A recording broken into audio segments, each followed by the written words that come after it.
Hello guys, అందరికీ happy good Friday. ఈరోజు మా ఊరి పక్కన ఒక చిన్న ఉట్లోత్సవం జరుగుతుంది శ్రీ వెంకటేశ్వర స్వామి టెంపుల్లో. మేమందరూ వెళ్తున్నాం అనమాట అక్కడికి ఈవినింగ్ టైంలో. ఇదిగోండి, ఇది ఇలాగే ఉట్లోత్సవం చేస్తారనమాట. ఉట్టి కొడతారు, ఇలా తాడుకు ఉట్టి కట్టేసి ఆ ఉట్టిని కొట్టిన వాళ్ళు విజేతలు అనమాట. చూడండి ఎంత బాగా చేస్తున్నారో. మీరు ఎప్పుడైనా ఇట్లా చిన్న చిన్న విలేజెస్లో చేసే ఉట్లోత్సవాలకి పండగలకి వచ్చారా? చాలామంది జాబ్స్ చేసుకుంటూ హ్యాపీగా బెంగళూరు అలా వేరే వేరే సిటీస్లో ఉండిపోయారు, కానీ ఎప్పుడైనా విలేజ్ వైబ్స్ని మిస్ అవ్వద్దండి. విలేజ్ వైబ్స్లో ఉండే హ్యాపీనెస్సే వేరనమాట. ఇక్కడ చూడండి, మా బాబు షాపింగు.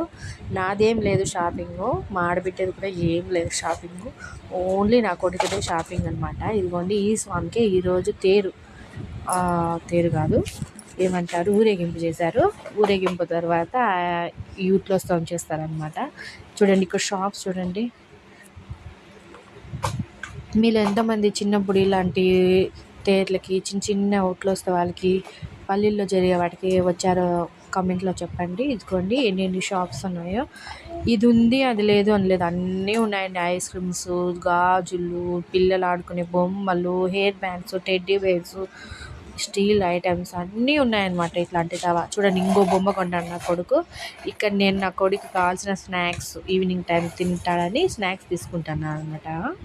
మళ్ళీ నెక్స్ట్ చూపిస్తాను ఏమేమి తీసుకున్నాను స్నాక్స్. చూడండి ఇక్కడ ఏమేమి ఉన్నాయో షాప్స్లో. విలేజ్లో చేసుకుంటున్నామని తక్కువ అంచనా వేయద్దండి, ఇక్కడ అన్నీ ఉంటాయి. కాస్ట్ కూడా రీజనబుల్గానే ఉంటుంది. కానీ ఎందుకో విలేజెస్లో ఇలాంటి వాళ్ళ దగ్గర కొనడానికి చాలామంది ఇష్టపడరు.